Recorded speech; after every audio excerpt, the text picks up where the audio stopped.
Irmãos amados, nós vamos abrir a palavra de Deus no livro de Atos dos Apóstolos, capítulo 4. Atos dos Apóstolos, capítulo 4. Atos dos Apóstolos, capítulo 4, a partir do verso 1. Está escrito: falava eles ainda ao povo quando sobrevieram os sacerdotes, o capitão do templo e os saduceus, ressentidos por ensinarem eles o povo e anunciarem em Jesus a ressurreição dentre os mortos. E os prenderam, recolhendo-os ao cárcere até o dia seguinte, pois já era tarde. Muitos, porém, dos que ouviram a palavra, a aceitaram, subindo o número de homens a quase 5.000. No dia seguinte, reuniram-se em Jerusalém as autoridades, os anciãos e os escribas, com o sumo sacerdote Anás, Caifás, João, Alexandre, todos os que eram da linhagem do sumo sacerdote. E pondo-os perante eles, os arguíram: com que poder, ou em nome de quem, fizestes isto? Ou seja, a cura do paralítico, a porta formosa do templo. Então Pedro, cheio do Espírito Santo, lhes disse: autoridades do povo e anciãos, visto que hoje somos interrogados a propósito do benefício feito a um homem enfermo e do modo por que foi curado, tomai conhecimento, vós todos, e todo o povo de Israel, de que em nome de Jesus Cristo Nazareno, a quem vós crucificastes, e a quem Deus ressuscitou dentre os mortos, sim, em seu nome, é que este está curado perante vós. Este Jesus é pedra rejeitada por vós, os construtores, a qual se tornou a pedra angular. E não há salvação em nenhum outro, porque abaixo do céu não existe nenhum outro nome dado entre os homens, pelo qual importa que sejamos salvos. Ao verem a intrepidez de Pedro e João, sabendo que eram homens iletrados e incultos, admiraram-se e reconheceram que haviam eles estado com Jesus. Vendo com eles o homem que fora curado, nada tinham em dizer em contrário. E mandando-o sair do sinédrio, consultavam entre si, dizendo: que faremos com estes homens? Pois, na verdade, é manifesto a todos os habitantes de Jerusalém que um sinal notório foi feito por eles, e não o podemos negar. Mas, para que não haja maior divulgação entre o povo, ameacemo-los, para não mais falarem neste nome a quem quer que seja. Chamando-os, ordenaram-lhes que absolutamente não falassem, nem ensinassem em o nome de Jesus. Mas Pedro e João lhes responderam: julgais que é justo diante de Deus ouvir-vos antes a vós outros do que a Deus? Pois nós não podemos deixar de falar das coisas que vimos e ouvimos. Depois, ameaçando-os mais ainda, os soltaram, não tendo achado como os castigar por causa do povo, porque todos glorificavam a Deus pelo que acontecera. Ora, tinha mais de 40 anos aquele em quem se operara essa cura milagrosa. Uma vez soltos, procuraram os irmãos e lhes contaram quantas coisas lhes haviam dito os principais sacerdotes e os anciãos. Ouvindo isto, unânimes, levantaram a voz a Deus e disseram: tu, soberano Senhor, que fizeste o céu, a terra, o mar e tudo o que neles há, que disseste por intermédio do Espírito Santo por boca de Davi, nosso pai, teu servo, porque se enfureceram os gentios e os povos imaginaram coisas vãs. Levantaram-se os reis da terra e as autoridades ajuntaram-se a uma contra o Senhor e contra o seu ungido, porque verdadeiramente se ajuntaram nesta cidade contra o teu santo servo Jesus, ao qual ungiste Herodes e Pôncio Pilatos, com gentios e gente de Israel, para fazerem tudo o que a tua mão e o teu propósito predeterminaram. Agora, Senhor, olha para as suas ameaças e concede aos teus servos que anunciem com toda a intrepidez a tua palavra, enquanto estendes a mão para fazer curas, sinais e prodígios por intermédio do nome do teu santo servo Jesus. Tendo eles orado, tremeu o lugar onde estavam reunidos. Todos ficaram cheios do Espírito Santo e com intrepidez anunciavam a palavra de Deus. Amém. Louvado seja Deus. Eu gostaria hoje de conversar um pouco com vocês sobre uma igreja cheia do Espírito Santo de Deus. 3 acontecimentos vitais do cristianismo haviam acontecido. Jesus, o Nazareno, fora crucificado em Jerusalém.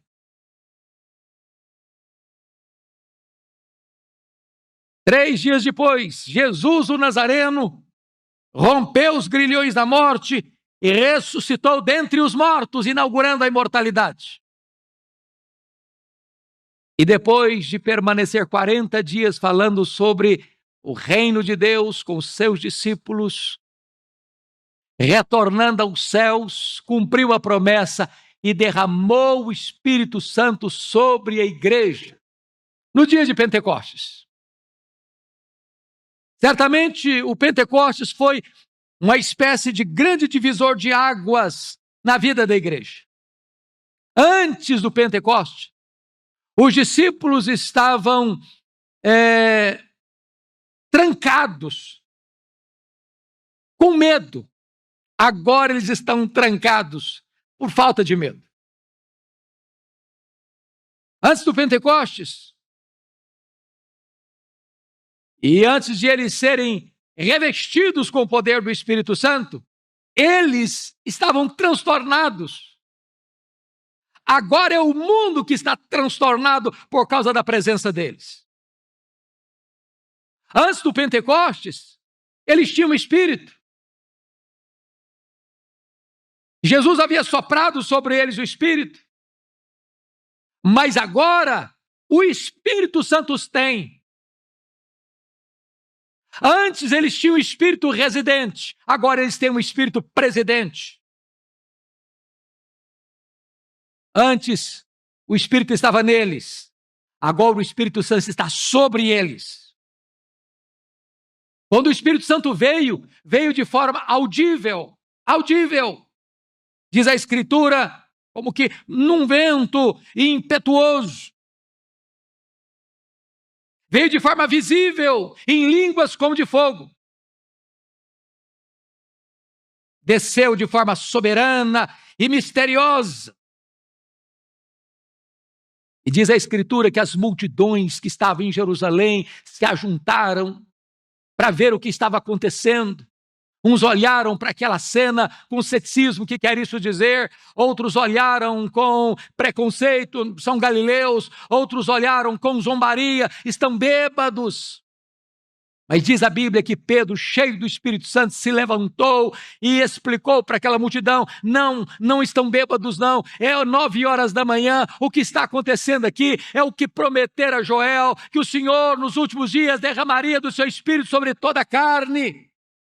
E Pedro então se levanta no poder do Espírito Santo de Deus e prega um sermão cristocêntrico, a morte de Cristo, a ressurreição de Cristo, a ascensão de Cristo, o senhorio de Cristo. E quando ele termina de pregar, cerca de 3.000 pessoas estão convertidas.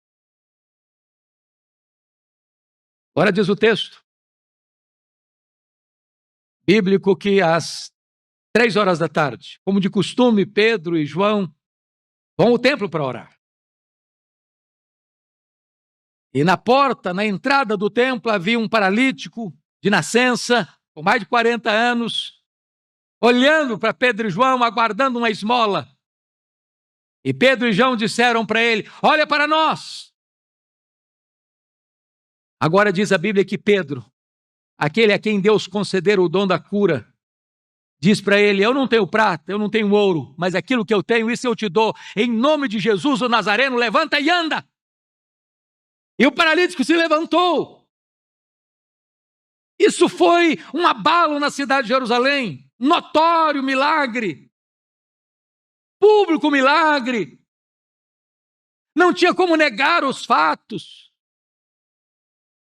E diz a Escritura que em virtude desse milagre, a multidão se ajunta, querendo saber o que está acontecendo, admirados, como se o poder fluísse dos próprios apóstolos. E pensa, não, o poder não está em mim, o poder está no nome de Jesus. E prega outra mensagem poderosa. E cerca de mais 2.000 pessoas são convertidas, crescendo o número de homens a mais de 5.000 pessoas convertidas. E é nessa conjuntura, meus irmãos, que o Sinédrio reage firmemente, duramente. Porque uma igreja cheia do Espírito Santo, ela atrai as pessoas, mas ela também provoca oposição, perseguição, resistência. E a coisa que mais me marca nesse texto, irmãos, é que uma igreja cheia do Espírito Santo não pode ser detida. A perseguição pode vir, a oposição pode vir, a ameaça pode vir, a prisão pode vir, o açoite pode vir, as intimidações podem vir, mas a igreja cheia do Espírito Santo não se acovarda, não dá marcha ré, ela se levanta e ela avança no poder do Espírito Santo. Irmãos queridos, nós estamos vivendo também uma época de oposição, de cristofobia no mundo inteiro. Se vocês estão antenados com o que está acontecendo no mundo, há uma onda de cristofobia na Europa, na Ásia, na América do Norte, na América Latina, no Brasil inclusive. O que a igreja vai fazer? Se acovardar? Se encolher?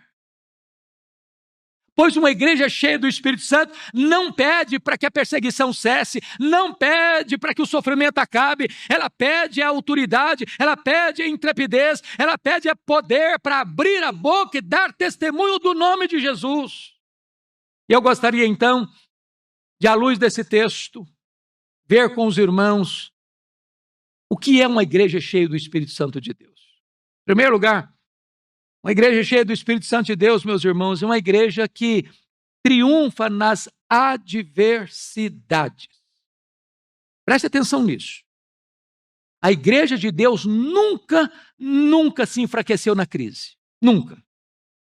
Nem Covid, nem pandemia, nem perseguição, nem pobreza, nem açoite, nem mesmo martírio.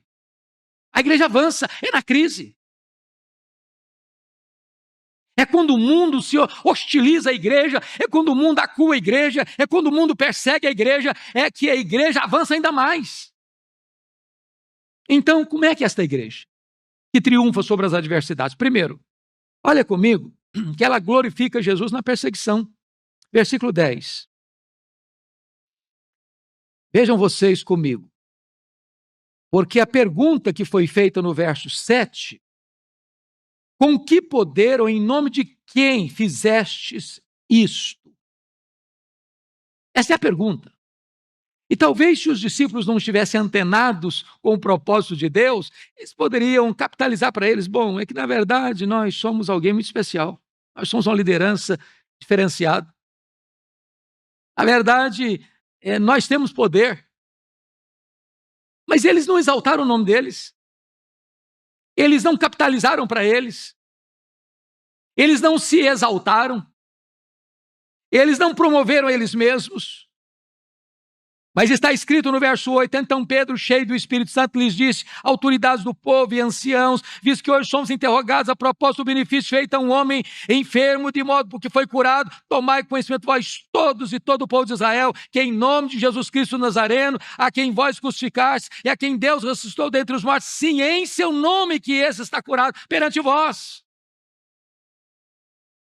É na hora que a igreja é acuada, é na hora que a igreja é pressionada, é na hora que a igreja é chamada ao tribunal para dar razão da sua fé, é que ela aproveita essa oportunidade para exaltar o nome de Cristo. Notem vocês que eles não pedem alívio do problema. Eles não pedem nem mesmo para Deus trazer juízo sobre o sinédrio. o que eles aproveitam a oportunidade não é para pedir a ausência do sofrimento, é para saber qual o propósito de Deus em estarmos passando por um sofrimento e ter nisso uma oportunidade para testemunhar do nome de Jesus. Segundo lugar, uma igreja cheia do Espírito Santo, irmãos, ela mantém corajosa atitude de fidelidade a Deus na ameaça. Olha comigo, por favor, os versículos 19 e 20. Diante da ameaça, que ameaça? Que ameaça? Olha comigo o versículo 17 e 18 antes. Mas para que não haja maior divulgação entre o povo, ameacemo-los para não mais falarem deste nome a quem quer que seja. Chamou os apóstolos, Pedro e João, ordenaram-lhes que absolutamente não falassem nem ensinassem o nome de Jesus. Agora vamos ver a resposta de Pedro e de João, dos versículos 19 e 20. Você pode ler comigo, por favor? Vamos juntos? Mas Pedro e João lhes responderam: julgai se é justo diante de Deus ouvir-vos antes a vós outros do que a Deus. Pois não podemos nós deixar de falar das coisas que vimos e ouvimos. Vamos entender isso aqui, irmãos. Quem está ameaçando esses dois apóstolos é o Sinédrio,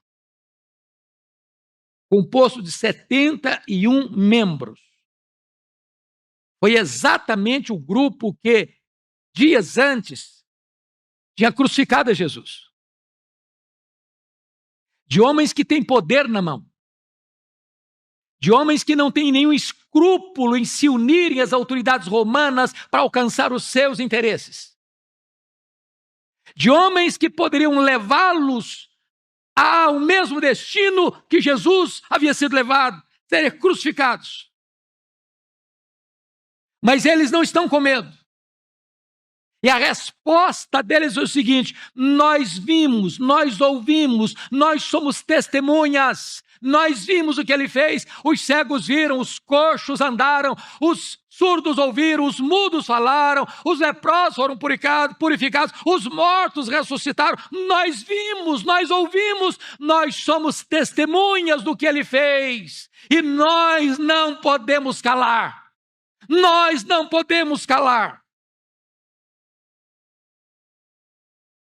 Amados irmãos, o que a igreja evangélica brasileira precisa não é a ausência de sofrimento, nem mesmo a ausência de perseguição. Ela precisa de intrepidez, ela precisa poder. Poder para testemunhar. Talvez hoje no Brasil nós vivamos uma perseguição mais sutil, mais ideológica, mais filosófica, mais conceitual.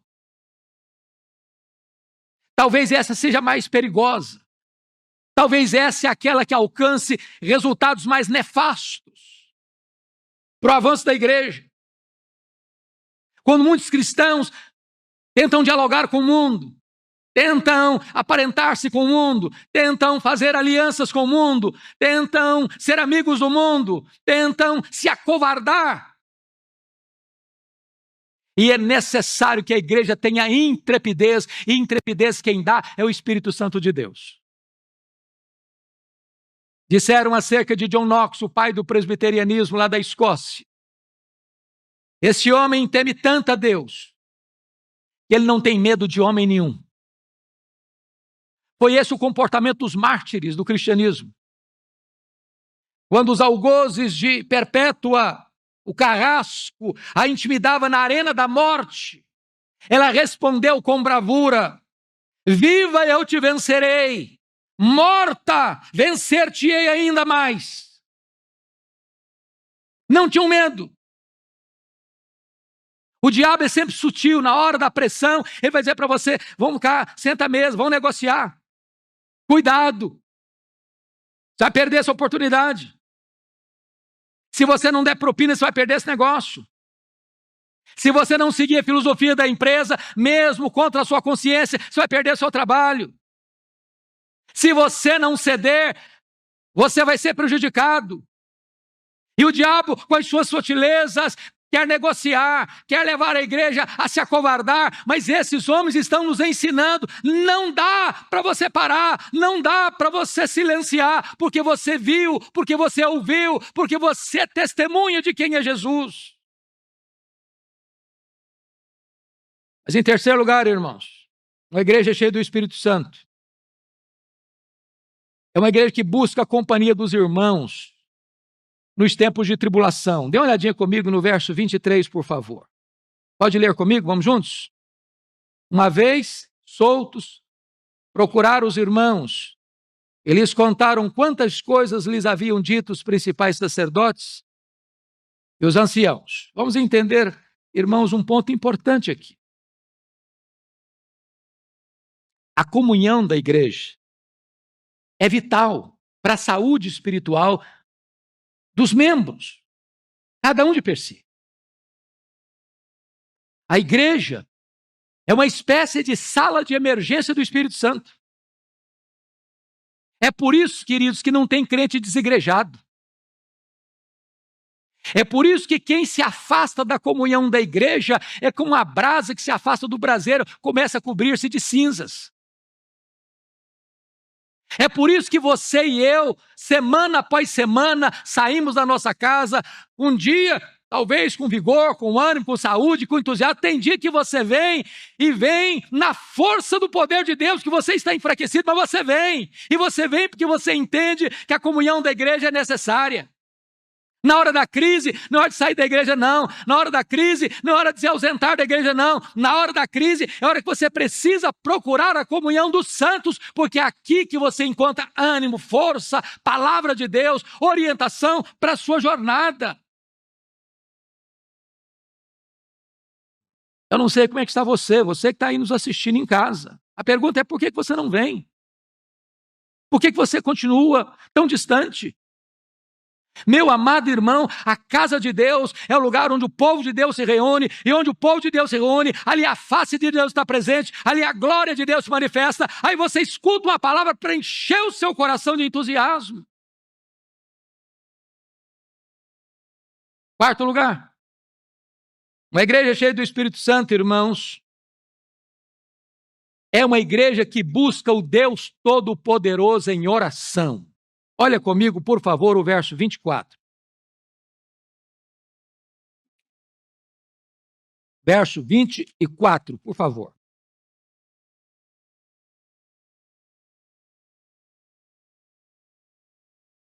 Você pode ler o 24 comigo? Vamos juntos?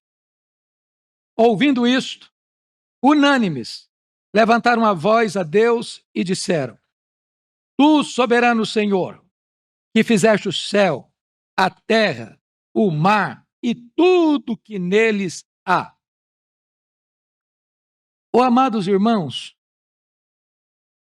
eu fico imaginando que quando Pedro e João estavam presos aquela noite, e enfrentam a ameaça do sinédrio, agora soltos, eles não pensaram assim: você quer saber de uma coisa, João? Vamos voltar para Galileia? O negócio está ficando difícil aqui. Vamos sair dessa pressão. Vamos lá para onde nós nascemos, crescemos, trabalhamos lá, a coisa mais tranquila. Eles procuraram a igreja. Ao chegar na igreja, contaram o que acontecera com eles. A igreja não se intimida. A igreja não se acovarda, eles estão lidando com forças poderosíssimas. Ao contrário, diz a Escritura que todos levantaram a voz unanimemente a Deus. Eu fico imaginando que é uma geração dessa. Porque às vezes, irmãos, a gente vai participar de uma reunião de oração, uma hora com ânimo, outra hora desanimado, outro nem ora, outro fica desanimado demais da conta, o outro parece que está dormindo, o outro parece que está desinteressado, não há coesão, não há entusiasmo, não há um só coração, não há uma só alma, não há unanimidade. Unânimes levantaram a voz a Deus, não acovardados. Ele se dirige a Deus como o grande soberano, o Deus que está no trono, o Deus que tem as rédeas da história em suas mãos, o Deus que coloca reis e destrona reis, o Deus que levanta impérios e abate impérios, o Deus que controla e dirige a vida da igreja, o Deus que é o Senhor da nossa vida, o Deus Criador, Todo-Poderoso. Então, o que eles fizeram nessa reunião de oração? Primeira coisa, irmãos amados, eles trouxeram à mente as verdades gloriosas acerca de quem Deus é. Quem Deus é. Uma das maiores necessidades da igreja em tempo de crise é reavivar na alma quem é o nosso Deus. Quão grande Ele é, quão poderoso Ele é, quão majestoso Ele é. Dr. W. Tozer diz que o maior problema da igreja é que ela não para suficientemente para pensar em quão grande é o seu Deus. Daniel, capítulo 11, 32, diz que o povo que conhece a Deus é um povo forte.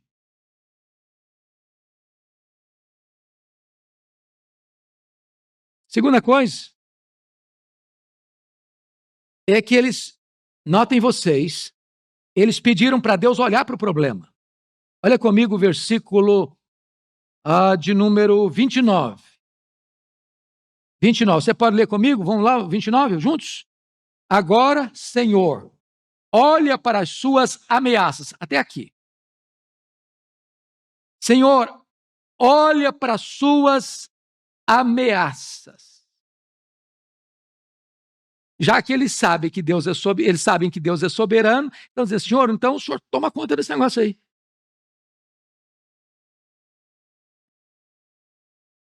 A gente não sabe lidar com eles. Nós não temos força para lidar com eles. Eles têm o poder na mão, eles têm a caneta na mão. Eles tomam as decisões.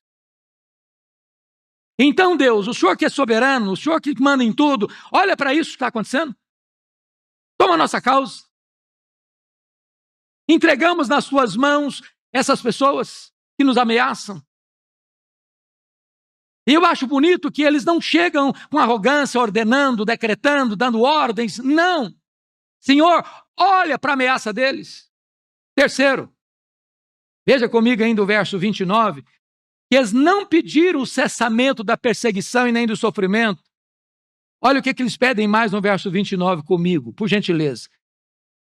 E concede aos teus servos que anunciem com toda intrepidez a tua palavra. Pode ler comigo novamente essa frase, essa porção do verso 29, vamos lá?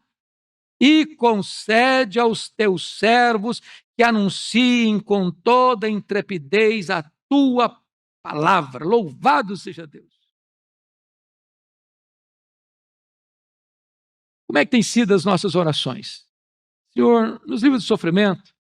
Senhor, nos poupa disso. Senhor, nos poupa daquilo. Senhor, nos poupa daquilo outro. Senhor, alivia o fardo. Senhor, afasta do problema. Senhor, nos dá livramento. E a gente só pede alívio. Eles não estão pedindo alívio. Deus nos dá poder. Deus nos dá intrepidez. Mas não é intrepidez para revidar, não é intrepidez para enfrentar o inimigo com as armas carnais. Eles querem poder para pregar a palavra de Deus. Enquanto o mundo nos ameaça, enquanto o mundo nos acua, enquanto a cristofobia cresce, a igreja precisava orar. É desse jeito, Senhor, concede poder à tua igreja para ela pregar a tua palavra.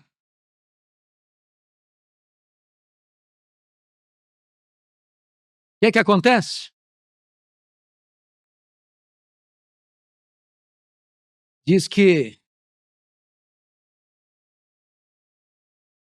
eles oraram unânimes, mas oraram fundamentados na palavra de Deus. Se você perceber, verso 25 até o verso 29, ao orarem, eles compreendem que Deus é soberano, eles compreendem que Deus é o Criador.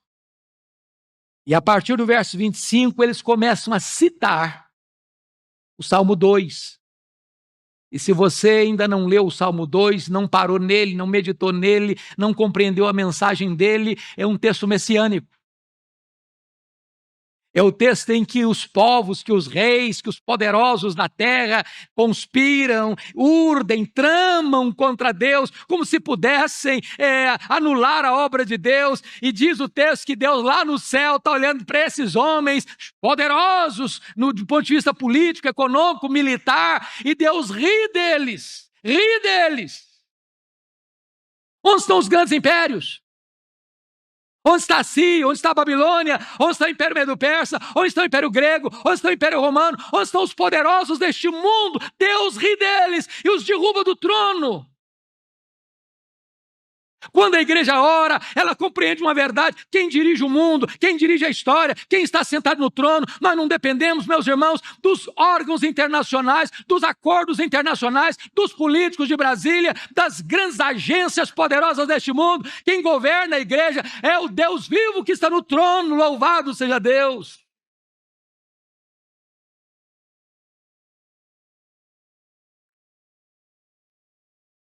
Amados irmãos,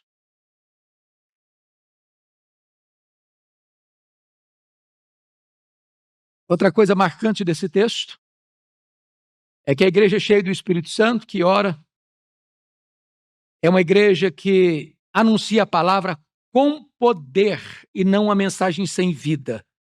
Veja vocês, vamos ler de novo agora de forma junta o verso 29 e o verso 30 para entendermos algo muito precioso aqui. Vamos juntos, 29 e 30.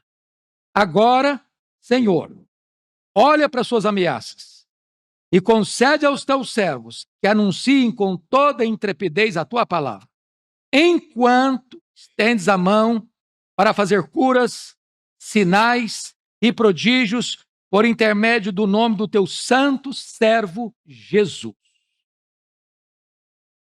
Prestem bem atenção. Pregar a palavra é papel nosso.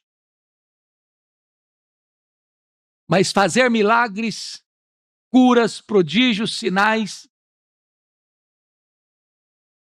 é poder e ação exclusiva de Deus. Entretanto, eles creem nisso. Eles esperam isso. Eles aguardam isso. Muitos teólogos hoje dizem, não. Essa questão de milagres não acontece mais não. Isso foi lá para aquela época. Hoje não mais. E nós não esperamos.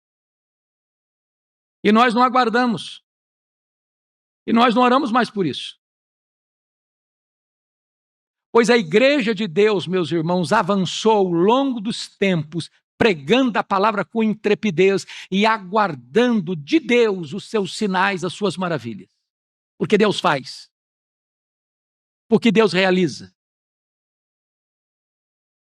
A igreja não administra isso, mas a igreja crê, a igreja ora, a igreja aguarda, a igreja espera, a igreja recebe. Ela prega não só aos ouvidos, ela prega aos olhos. Não basta apenas sermos ortodoxos. Nós precisamos também experimentar o poder de Deus.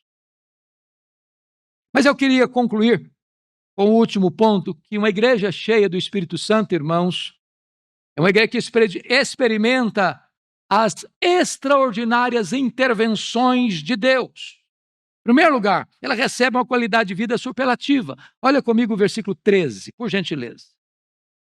Leia comigo o verso 13, por favor. Vamos juntos? Ao verem a intrepidez de Pedro e João, sabendo que eram homens iletrados e incultos, admiraram-se e reconheceram que haviam eles estado com Jesus. Preste atenção nisso. Homens iletrados e incultos, talvez não tinham a formação intelectual formal que aqueles homens da elite religiosa de Israel possuíam. Mas uma coisa era notória neles. Havia poder. Havia intrepidez. Havia exemplo. E a única conclusão que eles puderam ter, estes homens estiveram com Jesus. Talvez o mundo conheça a nossa erudição, o nosso conhecimento, as nossas estratégias. Falta-nos, entretanto, para impactar o mundo, irmãos, o poder de Deus. O mundo olhar para nós, esse povo está com Jesus, esse povo conhece Jesus, esse povo viu, esse povo ouviu, esse povo é testemunha de que, de fato, Jesus é real na vida deles.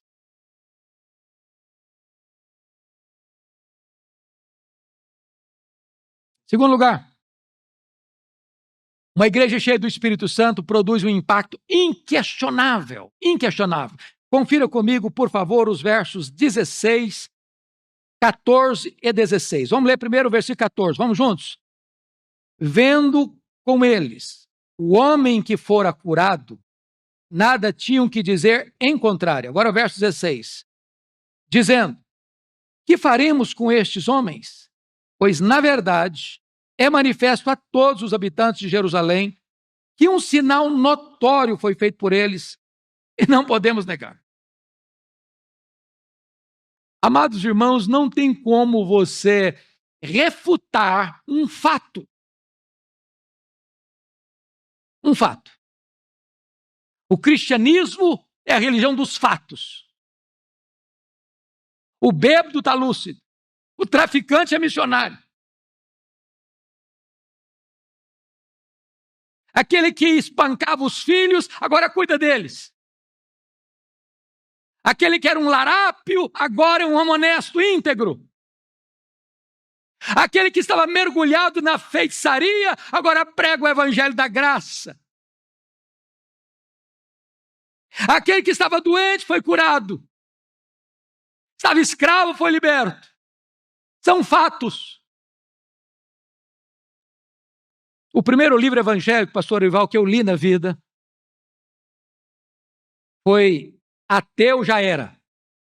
Ateu Já Era. E um crente de cultura mediana, talvez como Pedro e João, iletrados e incultos, foi desafiado por um ateu para ir para uma praça pública e cada um defender o seu ponto de vista. O crente de cultura mediana disse, eu topo, com uma condição. Você vai trazer prostitutas, ladrões, traficantes, que foram transformados pelo ateísmo.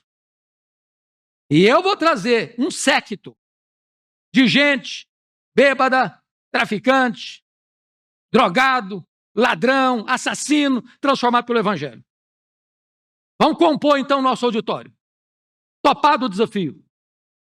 O ateu não conseguiu trazer ninguém. São fatos. É notório. É a transformação. Produz impacto. Terceiro, uma igreja cheia do Espírito Santo experimenta o enchimento e o poder desse Espírito para fazer a obra de Deus. Leia comigo, por gentileza, os versos 30 e 31. Vamos juntos? Por favor, 30 e 31. Enquanto estendes a mão para fazer curas, sinais e prodígios, por intermédio do nome do teu santo servo Jesus, tendo eles orado, tremeu o lugar onde estavam reunidos. Todos ficaram cheios do Espírito Santo e com intrepidez anunciavam a palavra de Deus. Eu não sei quanto a você, meu amado, mas a plenitude do Espírito Santo, o enchimento do Espírito Santo, não é uma experiência que você tem uma vez na vida e nunca mais precisava ter de novo.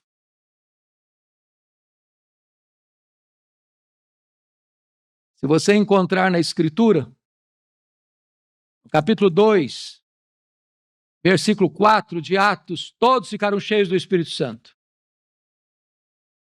Mas depois, no capítulo 4, versículo 8, então Pedro, cheio do Espírito Santo. Agora, no capítulo 4, versículo 31, todos ficaram cheios do Espírito Santo. A plenitude de ontem não serve mais para hoje, não. E eu não sei quanto a você, mas a minha maior necessidade é estar cheio do Espírito Santo. Cheio do Espírito Santo. A maior necessidade da igreja é ser cheia do Espírito Santo. Porque uma igreja cheia do Espírito Santo, irmãos, ela não se intimida com os problemas, com as ameaças, com os perigos, com as dificuldades, com o mundo em turbulência, com a onda de cristofobia, com o cerco fechando contra a igreja. Ela vai pedir a Deus, Senhor, nos dá intrepidez, nos dá poder, nos enche com o Espírito Santo. E diz a Bíblia que a casa tremeu, mas os discípulos ficaram inabaláveis. Louvado seja Deus.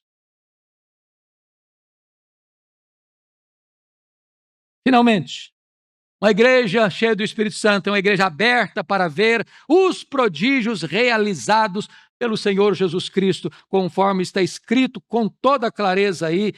Você pode conferir comigo no versículo de número 30. Enquanto estendes a mão para fazer cursos, não são eles que fazem.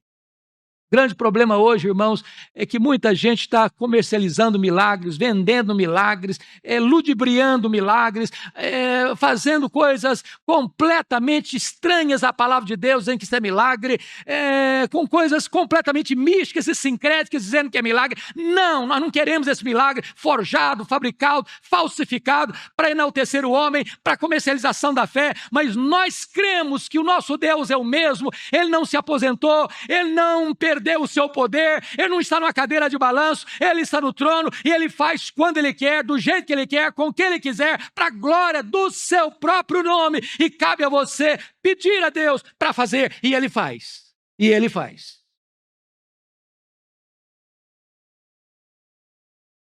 O que você quer hoje, como um crente em Jesus Cristo, como membro desta igreja, como visitante que está aqui entre nós nesta noite?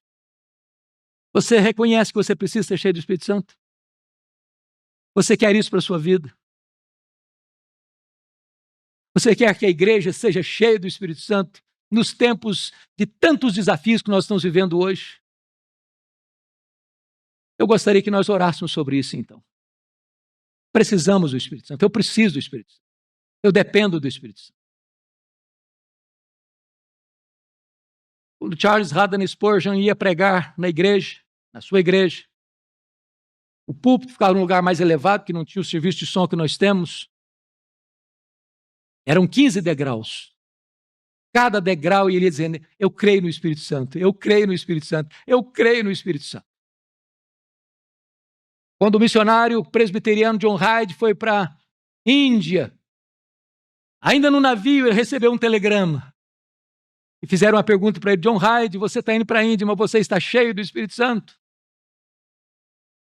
Irmãos, não é título de pastor que dá plenitude do Espírito Santo, não é curso teológico, seja ele de graduação, pós-graduação, mestrado, doutorado, que dá plenitude do Espírito Santo. Deus pode encher um adolescente, uma criança, um jovem, um ancião, uma anciã, uma pessoa iletrada, inculta, com o poder do seu Espírito. E para levantá-lo na força do seu Espírito. Oh, como nós precisamos disso como igreja. Se você quer isso para a sua vida, eu queria que você, onde você está, mas se é isso que você quer, que você ficasse em pé. Eu vou pedir ao pastor Ival para vir orar por nós neste momento. Senhor Deus, nós estamos diante do Senhor. E a nossa maior necessidade foi colocada aqui nesta noite, individualmente como crentes, como igreja, como comunidade. Nós precisamos do poder, da plenitude do Espírito Santo, para pregarmos a Tua palavra com ousadia, com intrepidez, com fidelidade, na certeza de que na Tua soberania, o Senhor fará coisas extraordinárias. Nós cremos no Senhor, nós cremos na Tua palavra, nós cremos em milagres, nós cremos que o Senhor pode fazer o que fez no passado. E que nesse momento da história, onde o Evangelho sofre ameaças políticas, ameaças jurídicas, a tua igreja precisa ser levantada no poder do Espírito Santo. Venha nos encher nesta noite, ó Espírito Santo. Cristo, batiza-nos com fogo nesta noite. Encha-nos com teu Espírito. Queremos ser cheios de ti, queremos ser dominados por ti. Queremos ser guiados por Ti, queremos ser ensinados por Ti, queremos que Jesus Cristo seja glorificado através de nós, através da Tua igreja. Pai, nos dê coragem nesses tempos difíceis. Que haja uma purificação, uma santificação, uma limpeza na Tua igreja, Senhor. Limpa o nosso coração, limpa a nossa mente. Porque o óleo só vai onde o sangue passa. Que o sangue de Jesus Cristo nos purifica de todo pecado aqui nessa noite. Que o Espírito Santo possa nos limpar, nos purificar, nos lavar. E que o óleo da unção, que a manifestação da presença poderosa do Espírito Santo, seja real na vida de cada um aqui, Senhor. Que nós voltemos para casa, Senhor. Que nós acordemos cedo para orar. Que nós façamos vigília, jejum. Que haja uma fome, um desejo, um apetite espiritual da tua igreja para esse enchimento. Essa é a nossa oração, nosso desejo. Em nome de Jesus. Amém.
Que coisa boa é partilhar com você a preciosa, inspirada, inerrante, infalível, suficiente Palavra de Deus.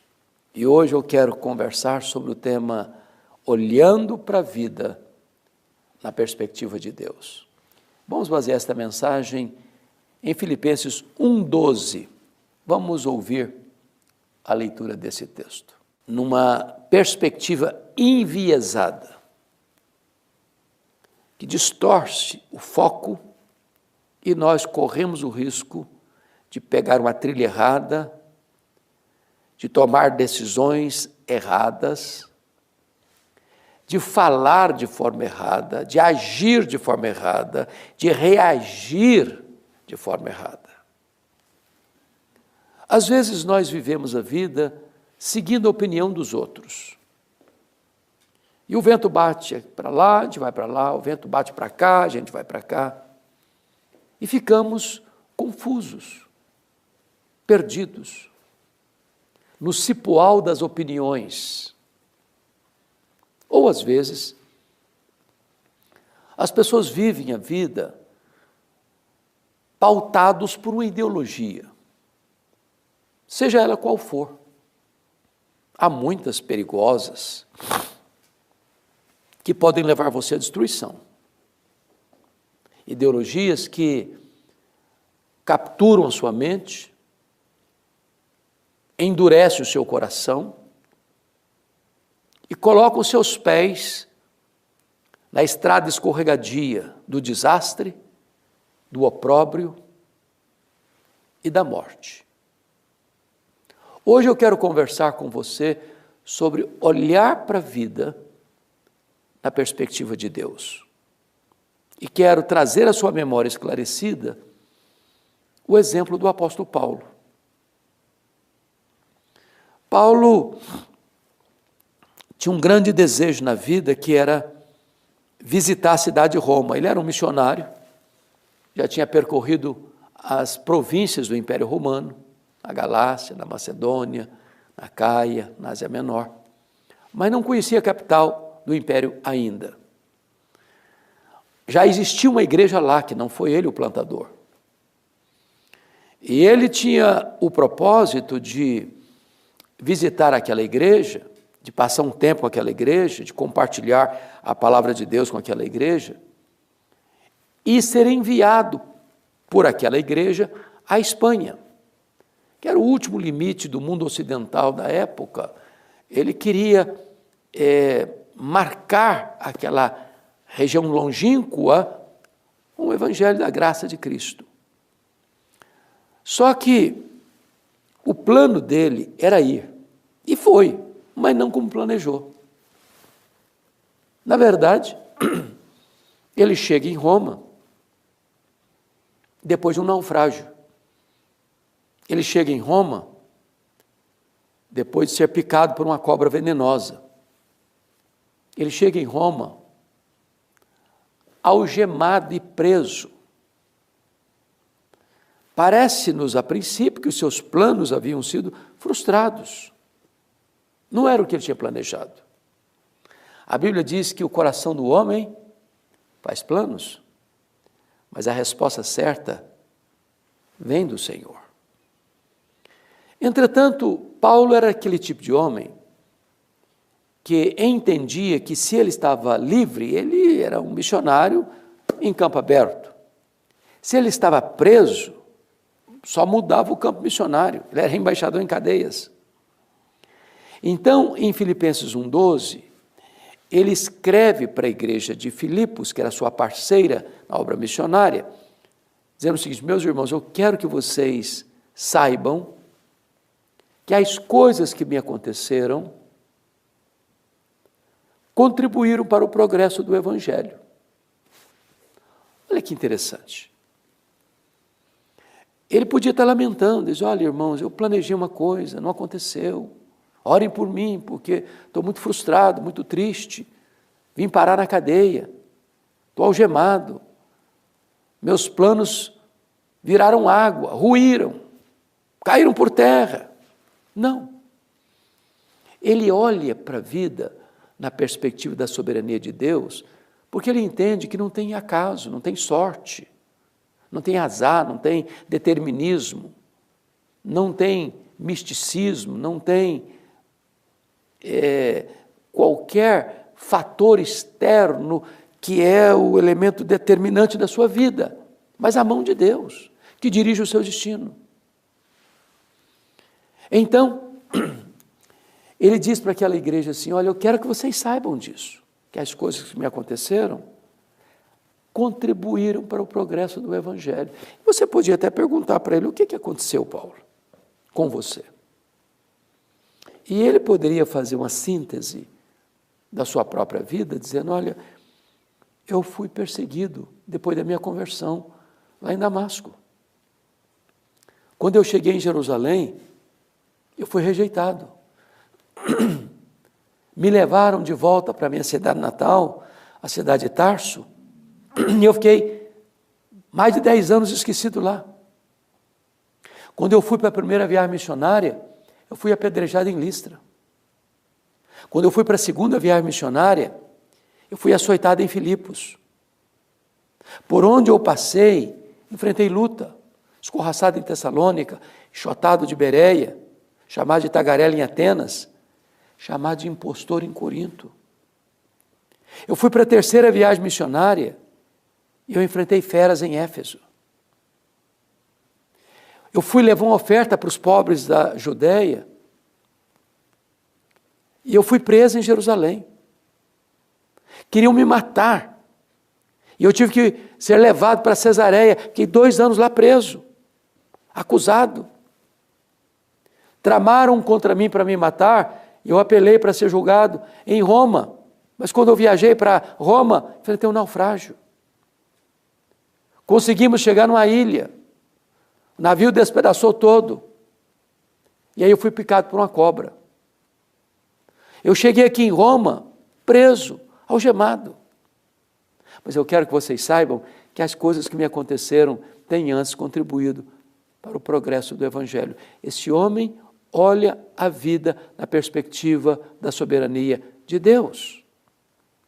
E ele vai testemunhar para nós que, em virtude dele estar preso, 3 coisas ocorreram com ele. Primeiro, a igreja foi mais encorajada a pregar. Quando a igreja viu Paulo preso, trabalhando, só mudando o campo missionário, evangelizando, impactando pessoas, mexeu com a estrutura deles, deu uma despertada neles. Segundo, porque Paulo estava preso, toda a guarda pretoriana tomou conhecimento das suas cadeias em Cristo.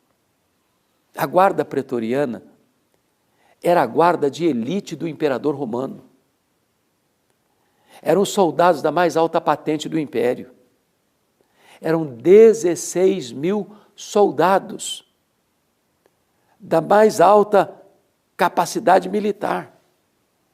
E Paulo, como prisioneiro de César, estava lá dentro dos redutos do palácio, algemado. E algemado com um soldado da guarda pretoriana em 3 turnos por dia durante 2 anos. Isso possibilitou Paulo evangelizar toda a elite militar de Roma. Se Paulo estivesse solto, certamente ele não teria acesso à elite militar de Roma. Muitos soldados foram convertidos. E quando ele escreve a carta, capítulo 4, 22, ele diz assim: os santos vos saúdam, especialmente os da casa de César. Porque Paulo estava preso. Claro, ele não podia viajar, como era seu desejo e seu costume. Visitar as igrejas, plantar novas igrejas. Então, já que ele não podia sair, ele começou a escrever cartas. As cartas da primeira prisão.